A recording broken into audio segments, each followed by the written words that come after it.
નમસ્કાર મિત્રો, આજે ગુજરાતમાં સવારે વાદળા છવાયેલા છે।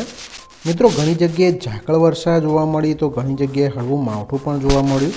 મેપને આપણે ઝૂમ કરીએ તો વિસ્તારો અહીંયા તમે જોઈ શકો છો કે ખાવડા, બારલી, નલિયા, લખપત, રાપર, રાધનપુર તથા જામનગર, મોરબી આ બધા વિસ્તારોમાં મિત્રો વાદળા છવાયેલા જોવા મળ્યા।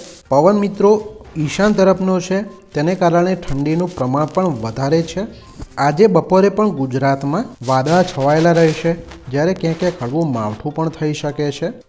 મિત્રો સવારે 10 વાગે આ જે વાદળા છે એ નલિયા, ગાંધીધામ, ખાવડા, પાલનપુર, મહેસાણા, જામનગર, દ્વારકા આ બધા વિસ્તારોમાં ફેલાઈ જશે। ક્યાંક ક્યાંક હળવા માવઠાની પણ આગાહી છે અને પવનની જે ઝડપ છે એ પણ વધી જવાની છે।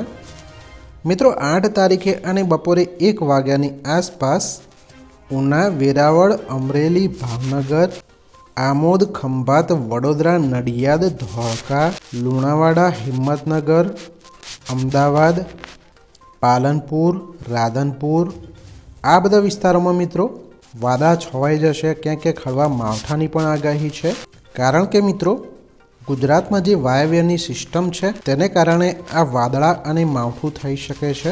મિત્રો 9 તારીખે અને સવારે વાદળાની આ તીવ્રતા ઓછી થઈ જશે, પણ ક્યાંક ક્યાંક આછા વાદળા છવાયેલા રહેશે, જેમાં દ્વારકા, ઉના આ બધા વિસ્તારોમાં હળવા વાદળા જોવા મળશે, જ્યારે દિવસ દરમિયાન વાતાવરણ એકદમ કોરું રહેશે।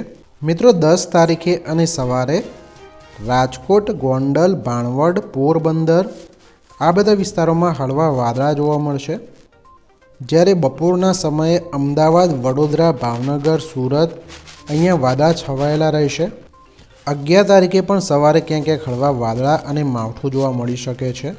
મિત્રો ગુજરાતમાં 13 તારીખ સુધી સવારે વાદળા અને માવઠું જોવા મળી શકે છે।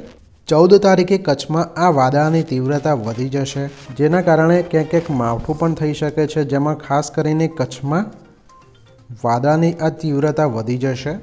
તમે મિત્રો ચેનલને સબસ્ક્રાઈબ કરી લેજો, કારણ કે હવામાનમાં કોઈપણ પ્રકારનો ફેરફાર હશે તો તમને આ ચેનલ પરથી વિડીયો મળી જશે।